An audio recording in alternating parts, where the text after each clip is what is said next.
The air was thick with anticipation as I approached the old mansion on the outskirts of town.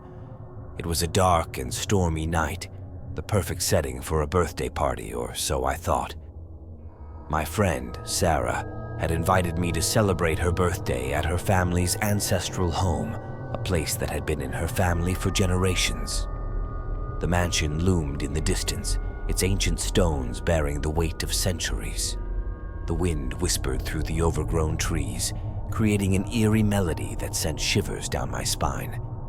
As I reached the imposing front doors, they creaked open on their own, as if welcoming me into the darkness within. I stepped into the grand foyer, where a flickering chandelier cast dancing shadows on the walls.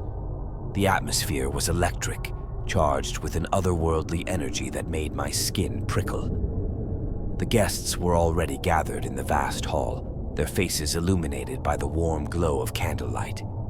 The party seemed to be in full swing, with laughter and music echoing through the halls. Sarah greeted me with a smile that didn't quite reach her eyes. "Glad you could make it," she said, her voice barely audible over the ominous symphony of the storm outside. As the night wore on, the mansion revealed its secrets. The guests spoke in hushed tones about the strange occurrences that had plagued the family for generations. Whispers of apparitions, unexplained noises, and rooms that seemed to have a life of their own.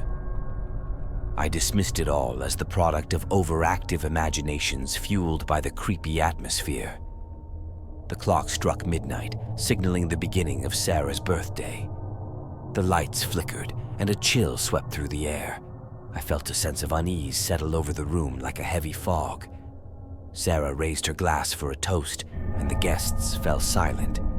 "To family, to legacy, and to the secrets that bind us," she said, her eyes locking onto mine. A shiver ran down my spine, but I raised my glass along with the others. As the night progressed, the mansion seemed to come alive with malevolent energy. Doors slammed shut on their own, and cold drafts whispered through the corridors.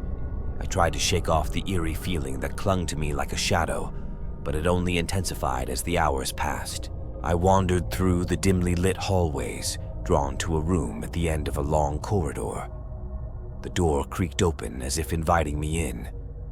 Inside, I found an ancient library, its shelves lined with dusty books that seemed to watch me with invisible eyes. I reached for a tome, its leather cover cold to the touch.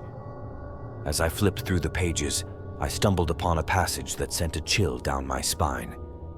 It spoke of a dark family secret, a pact made with an otherworldly entity in exchange for wealth and power. The entity demanded a sacrifice every generation, a soul to satisfy its insatiable hunger. I scoffed at the notion, dismissing it as the ramblings of a madman. But the shadows in the room seemed to writhe with a life of their own, and the air grew thick with a palpable malevolence.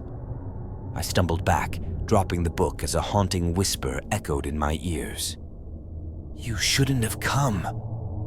I whirled around, but the room was empty.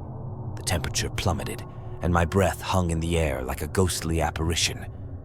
I fled the library, the echoes of the whisper haunting my every step. Back in the hall, the party had taken a darker turn. The guests huddled together, their faces pale with fear. Sarah stood at the center, her eyes vacant and distant. I approached her, my heart pounding in my chest. "What's happening?" I asked, my voice trembling. "They've come for the sacrifice," she replied, in a voice that sent shivers down my spine. As if on cue, the candles flickered and died, plunging the room into darkness. The guests gasped, their breaths quickening. I fumbled for my phone, desperate for a source of light, but it remained stubbornly dark. A low, guttural growl echoed through the hall, and a cold wind swept through the room.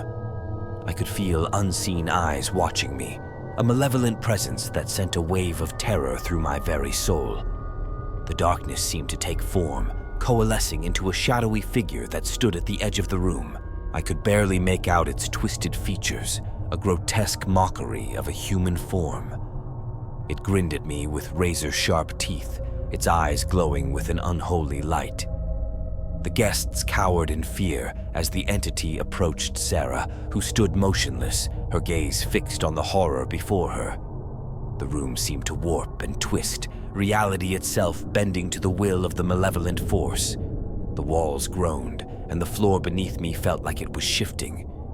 I stumbled backward, my mind reeling from the surreal nightmare unfolding around me. The entity spoke in a voice that seemed to reverberate from the depths of the underworld.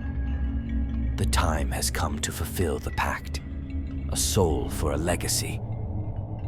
I watched in horror as the shadows enveloped Sarah, pulling her into their inky embrace.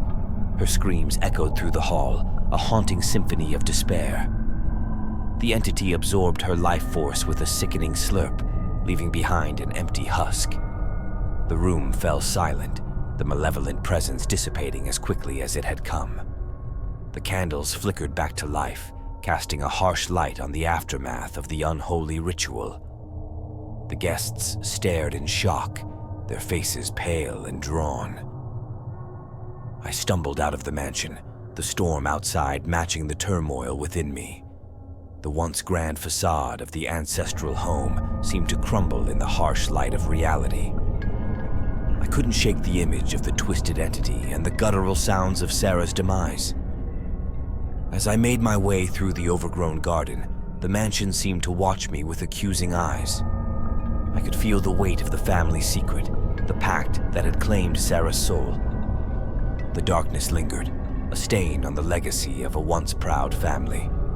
The storm raged on, washing away the sins of the night. But the memories of that cursed birthday party would haunt me forever, a reminder of the malevolent forces that lurked in the shadows of the past.